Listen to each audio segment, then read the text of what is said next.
Hello everyone and welcome back to TowerGate. It is TowerGate day number 1061, 1061, March the 3rd, 2020, Tuesday. Thank you so much for tuning in.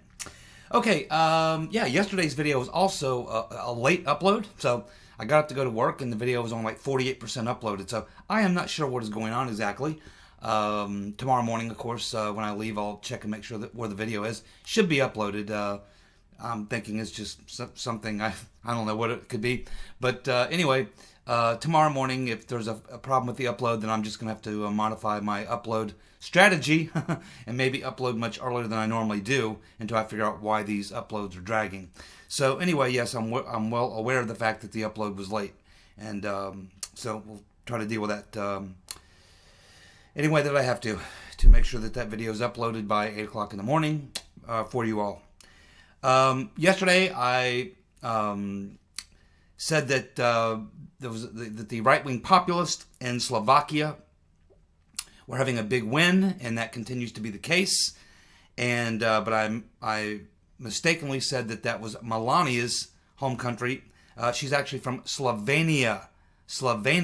So thank you for that correction in the comment section. So Melania is from Slovenia, not Slovakia. But Slovakia is, and it's great news.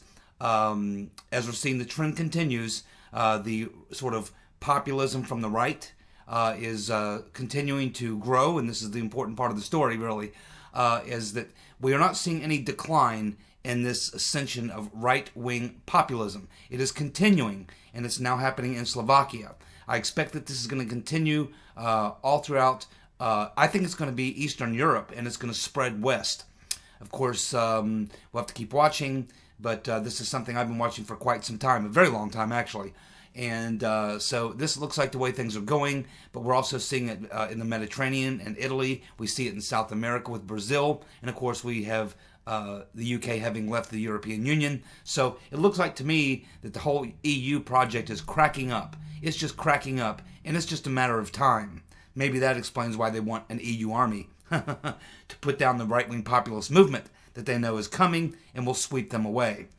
But anyway, that is the case. So hopefully Slovenia will follow in the footsteps of Slovakia, and they will have a populist right-wing revolution.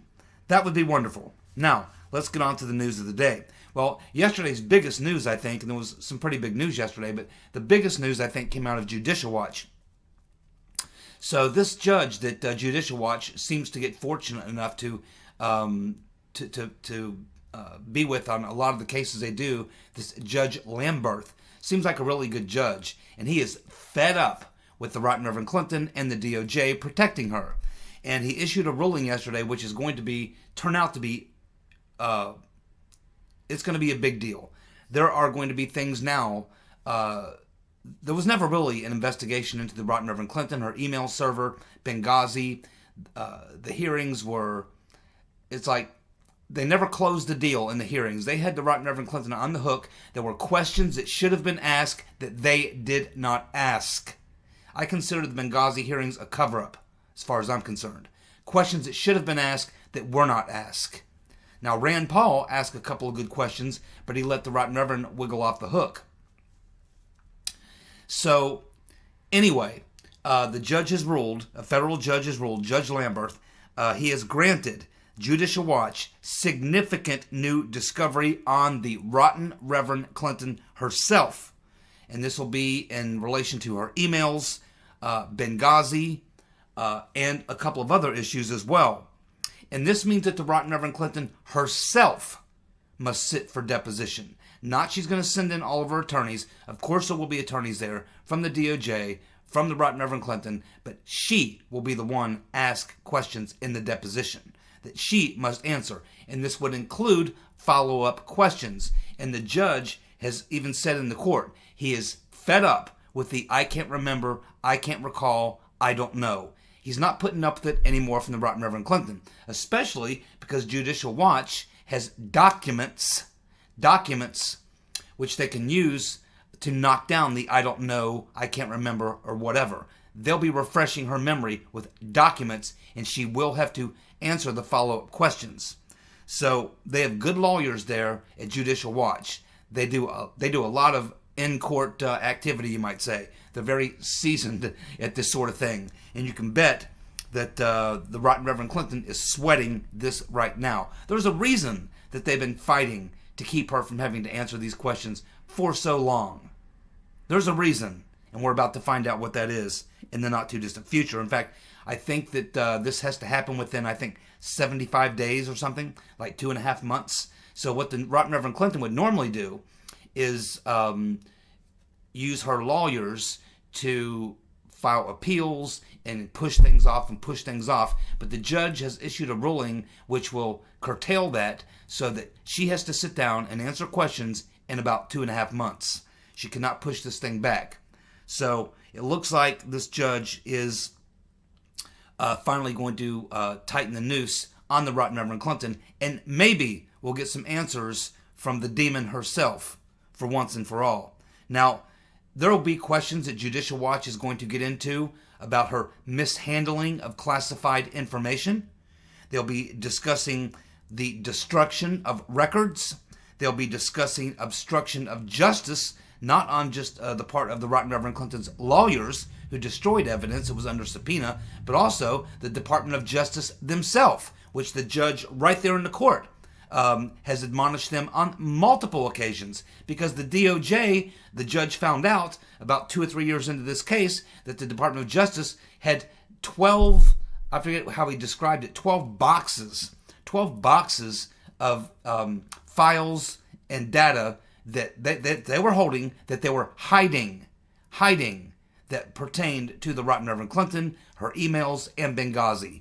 And once this was discovered, this is what really allowed Judicial Watch to make this final push about a year and a half ago, and this is how we got to where we are today. And so all that information the judge now knows exists, and a lot of those documents Judicial Watch has been able to acquire, and they'll be obtaining even more of those documents through this in preparation for this discovery process. Those documents have to be to Judicial Watch here in the next couple of weeks in preparation for this deposition.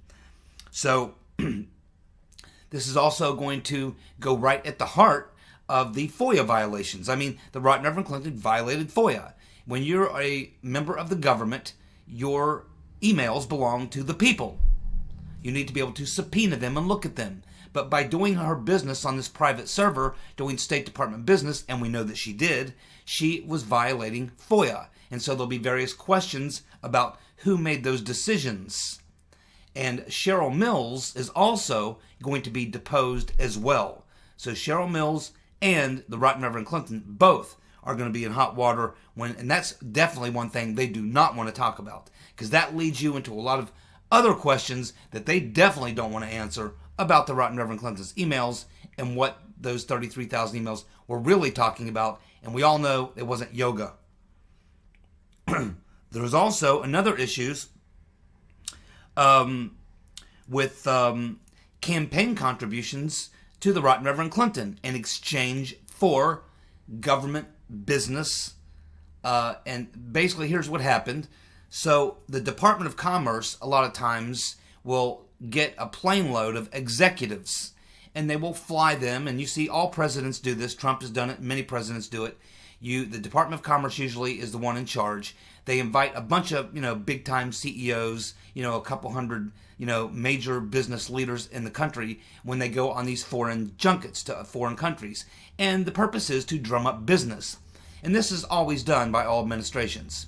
But what's different about what the Right Reverend Clinton did is that in order to get a ticket on the plane, in order to get on that plane with the head of the Commerce Department to go to these foreign countries and lock up these deals, in order to do that under the Obama administration with the Right Reverend Clinton around, you had to make a political contribution to the Right Reverend Clinton, or you weren't getting on the plane. Uh-oh, that's a big problem. They'll be asking her about that. And of course, a lot of things having to do with Benghazi. So this is a major court ruling. We will learn more from this deposition of the Right Reverend Clinton and Cheryl Mills than we have learned up to this point from everything that we've learned up to this point from Benghazi hearings and the so-called Clinton email investigation. Whether or not they'll get into Uranium One, whether or not they'll get into other issues, I don't know. But with the Rotten Reverend Clinton, a lot of these issues that Judicial Watch is working on, these are kind of like, pull the thread and the whole thing comes unwinds. That's the kind of questions they'll be asking. The kind of questions that you kind of, pull on a thread and it unwinds a lot of other things. Because with the Rotten Reverend Clinton, it's all part of one giant, criminal conspiracy that she's, involved in. So, yes, I'm looking forward to the answers. And keep in mind, Judicial Watch is not the government. They're a private organization. So unlike other depositions and stuff that happen that we never get to see or hear about, or they come out redacted, Judicial Watch will be able to completely publish all of these depositions. We'll get to see the Rotten Reverend Clinton's answers, Cheryl Mills' answers. We'll get to see all of that because they are a private organization. So that's very good news. We should all be very happy about that. It might be that Judicial Watch might be the people who actually bring justice to the Rotten Reverend Clinton, because we damn sure know it ain't coming from the Department of Justice. We certainly know that. Chris Matthews is done. Another example of many that we talk about here all the time of the left eating itself. And Chris Matthews' past has finally caught up to him. He, like many other Democrats, are going to come to realize here, if they haven't already, that their party is a mess and that it's eating itself.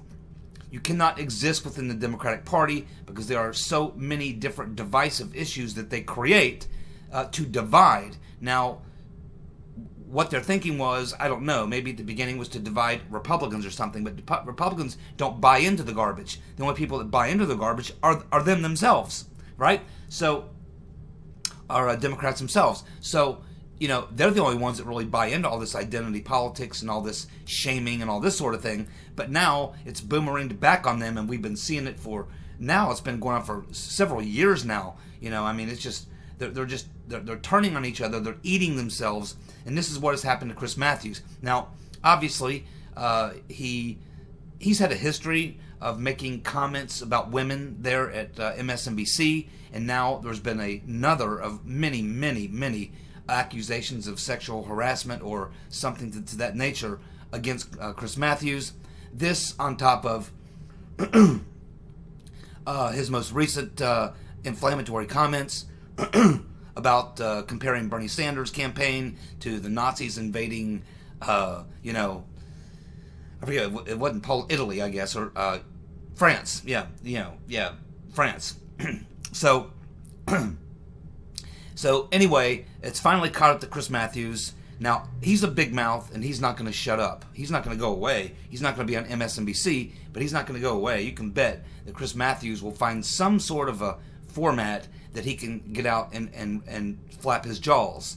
And I think that what you're going to see from Chris Matthews, now that he's not, somewhat controlled by the network, seeing him completely independent without a big network behind him, I expect that he will kind of join the James Carville sort of group of people on the left who will really start calling out the Democratic Party.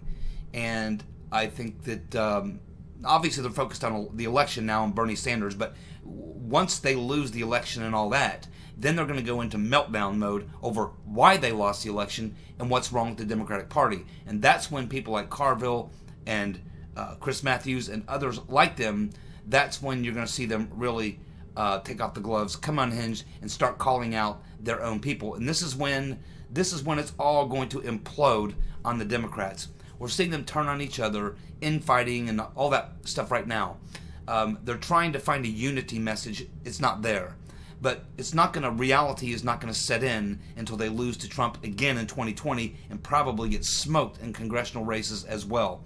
That's going to cause an epic meltdown, and it will be people like Chris Matthews and Carville and others, these sort of old school Democrats, who are going to be the ones who are going to come out with probably the most heated commentary, and they'll be free to speak as long as they're not working for a major network. So Chris Matthews is going to become the biggest enemy of MSNBC they ever had.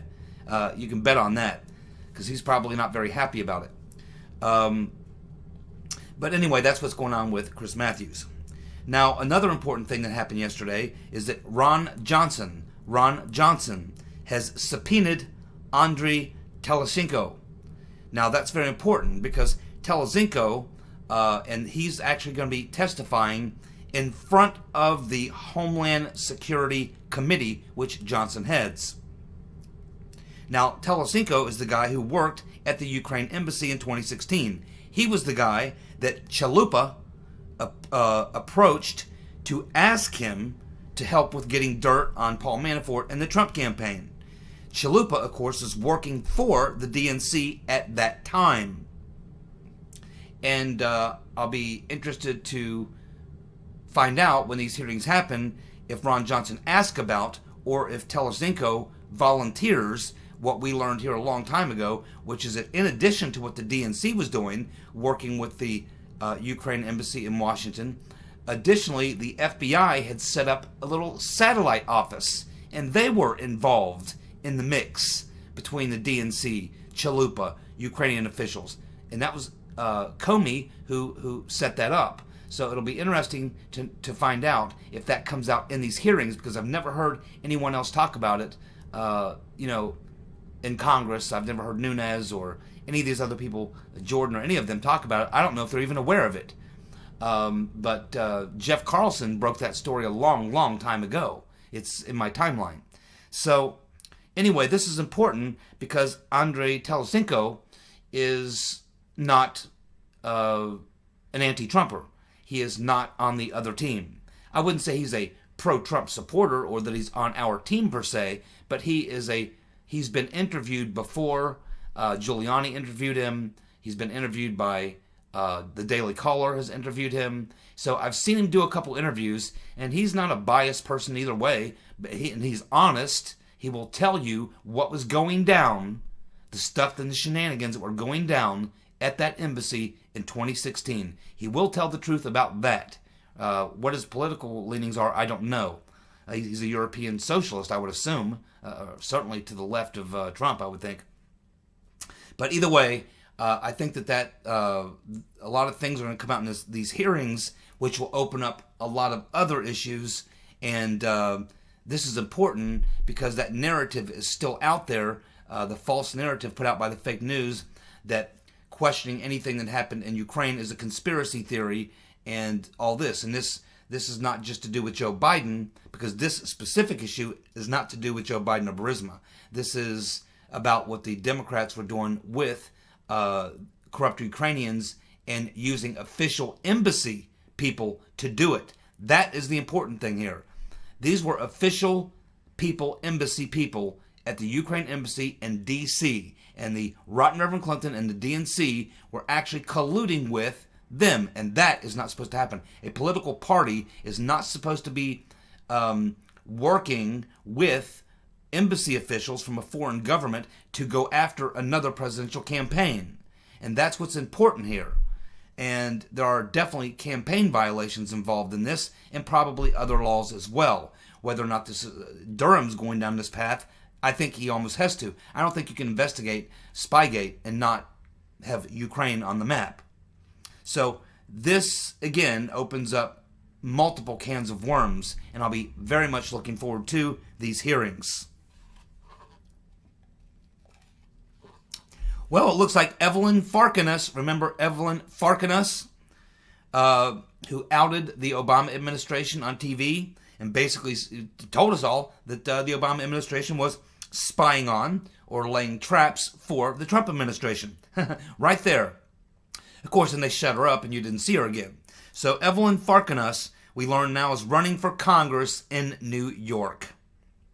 Of course, she was the Assistant Secretary of Defense back in 2016. At the same time, she was also working for the Clinton campaign team in 2016 and was believed to have been likely a pick of the rotten Reverend Clinton. If she were to have won the election, it's likely that Farkeness would have been a senior level person in her administration in the Defense Department, maybe even Secretary of Defense.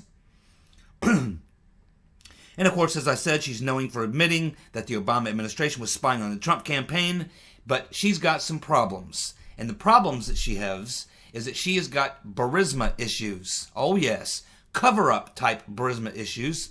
We know that, in fact, we just covered this a couple of months ago, that she's photographed being with the 3 top guys from the Atlantic Council, doing an event with and promoting Burisma.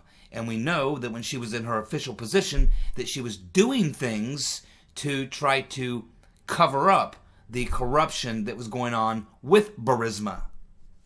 Whether or not she was doing it on behalf of Uncle Joe or just the Obama administration or whose behalf she was acting on, and I assume it was the Atlantic Council, probably all the above, probably the Atlantic Council, Burisma themselves, Biden, Obama.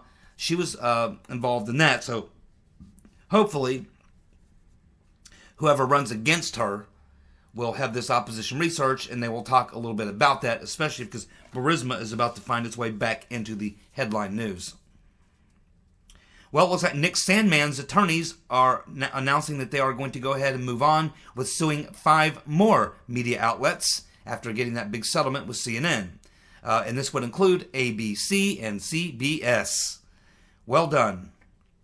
We have Carter Page doing an interview with the Daily Caller saying that he wants reparations for everyone whose lives were upended by the FBI, DOJ, CIA, and Mueller witch hunts. And he actually wants Congress to pass legislation. Now, that's an interesting way of looking at it. I'm not opposed to that, I guess. I don't know why he just doesn't get attorneys and sue the damn government. I mean, it's already been proven, it's not even close, that they illegally spied on him. He was deprived of his civil rights by the government. It's a clear-cut case. They probably wouldn't even go to trial. They would probably settle with him. I assume his lawyer's working on that, but maybe he thinks that doing it through Congress would force or would get more public recognition as opposed to just a private settlement outside the Congress, because the DOJ would likely settle out of court and they would want a lot of secrecy around it. Couldn't disclose how much money, couldn't disclose any details. I think that may be what's driving him here. He knows he's going to get the money. The money's not an issue. He knows that's coming. What he wants is for it to be brought out to the public eye. And he knows that a private arrangement will likely want to keep that information pretty secretive. So maybe that's why he's wanting to go this route. I'm not opposed to it, but, either way, whatever makes him happy. I just want the damn truth. Now, I think a lot about the Durham and Barr investigation. As most of you know, it's the main reason that I do these videos following this story.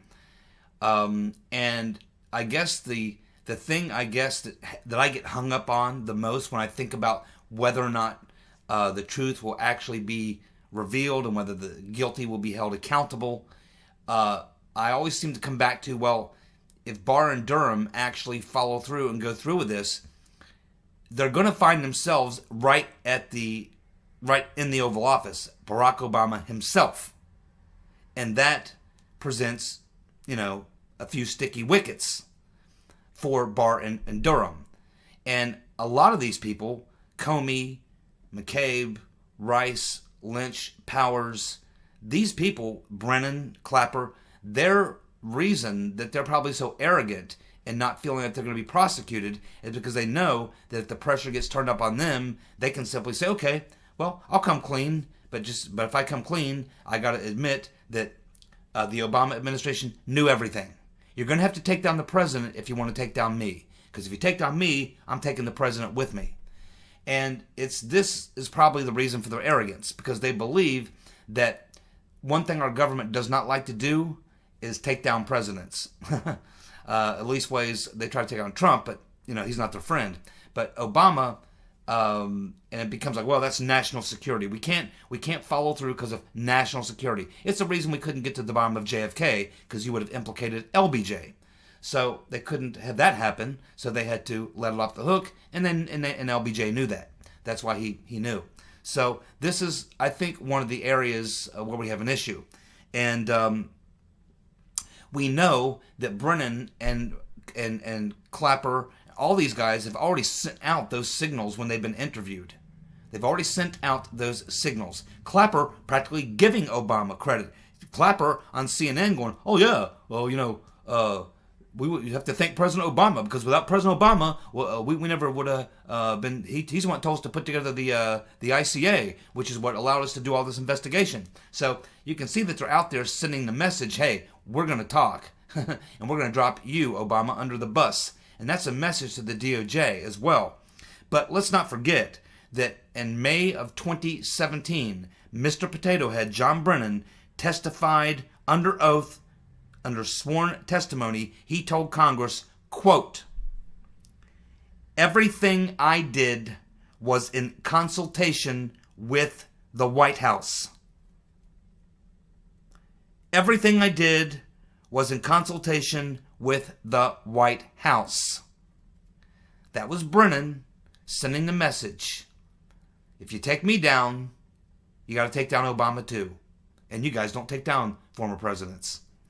I think that that's going to be the crux of everything here as far as Durham and Durham. Their biggest decision and the biggest difficulty they're going to have is how do you deal with this issue?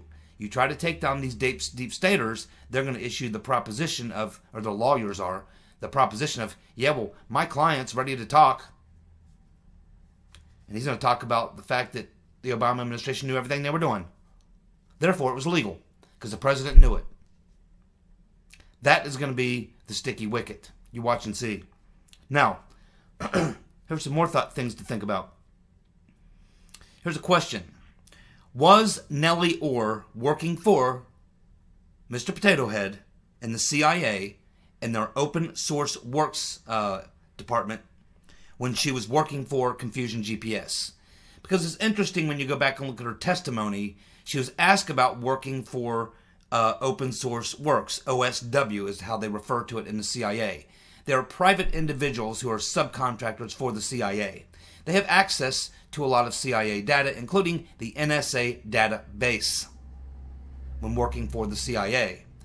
In her interview, Nellie Orr says that when she began working for open source works, but she never tells us when she stopped working for open source works. And so it's looking more and more like she was actually working for open source works when she went to work for Confusion GPS, which meant she would have access to that NSA database. Remember, Mike Rogers shut it down. They're doing all these illegal searches, then all of a sudden it gets shut down. What happens next? Along comes Nellie Orr, who has access to the same thing that they got shut down on. But here's probably the most interesting thing to note about this, that we all should keep in mind so that we don't forget. It's in my timeline. Fusion GPS did not go looking for Nellie Orr. No. Nellie Orr went to Confusion GPS. She went to Confusion GPS to offer her services. Why? Who sent her?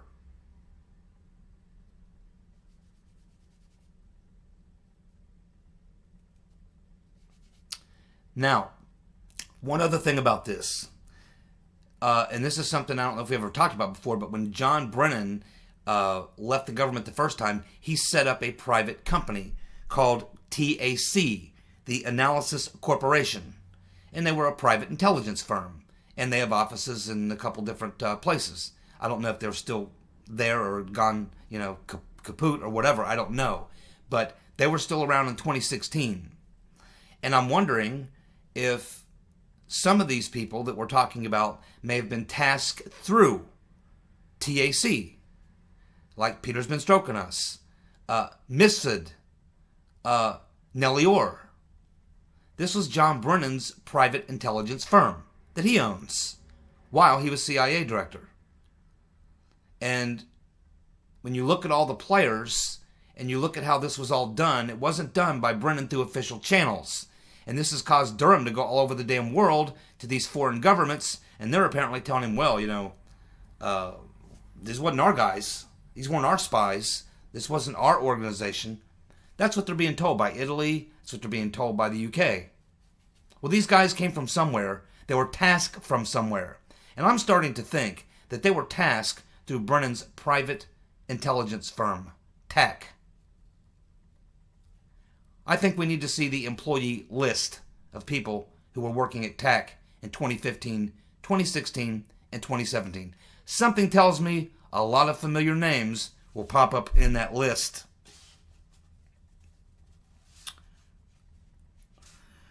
Okay, I got a few minutes left. Let's talk about the big Super Tuesday. That, of course, is today.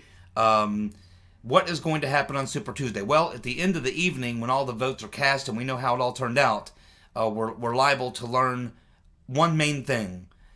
Is it going to be the end for Biden, or is it going to be the end for Lundberg? I think one of them two is going to be under tremendous pressure to bail out after Super Tuesday. You can't have both these two fighting for the same votes while Bernie runs away with it. So I think at the end of Super Tuesday, and you can see that the media narrative has shifted. First, it was 4 or 5 months ago, Biden is just horrible. We got to do something. Then they bring in Lundberg, but then they see that their savior, Mikey Lundberg, is worse than Biden.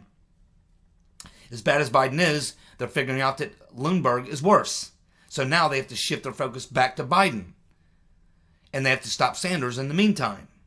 So I think the most important question at the end of Super Tuesday is going to be whether it's going to be Biden or whether it's going to be Lundberg, where the pressure is going to start coming to get out. Now, they could force Biden out very easily by simply cutting off his money.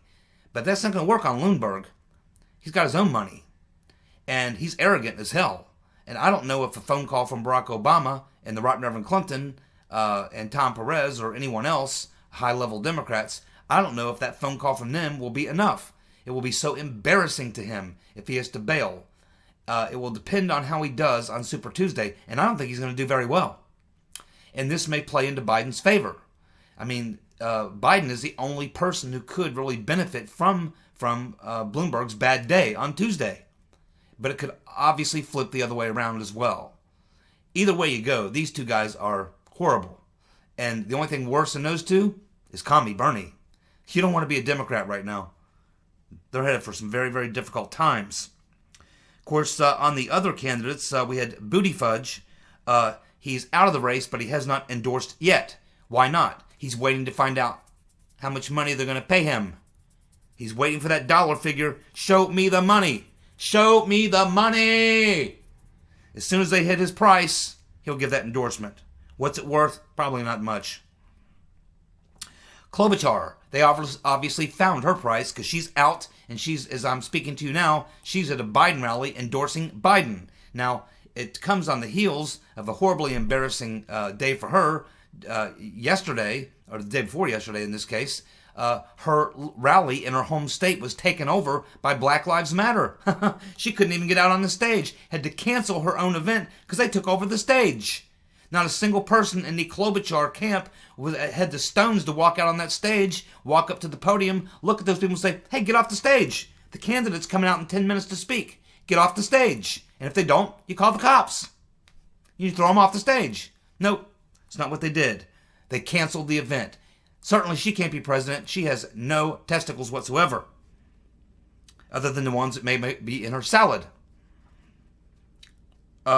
Warren's still in there because Warren is waiting for Bernie to give the phone call to say, hey, want to be my VP? Jump out of the race and endorse me. Or she's waiting for her phone call to find out how much they will pay. Or they've told her to stay in the race because they think she takes votes from Bernie, and of course they'll probably have to pay her to do that too.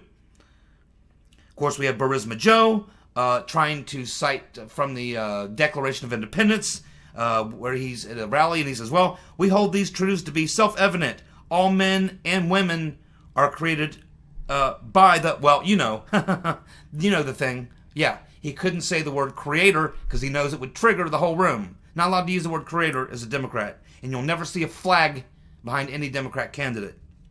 He also said that tomorrow is Super Thursday. Oh, he caught himself and said Super Tuesday. Yeah. He said, I guess I'm rushing. And of course, this comes on the heels of Michael Bloomberg being down in Alabama on the day of the celebration, I guess, remembrance of Martin Luther King, and half the people in the black church turn their backs on him while he's speaking. And now we have Biden promising to raise our taxes. He should give Mondale a call and see how that worked out for Mondale.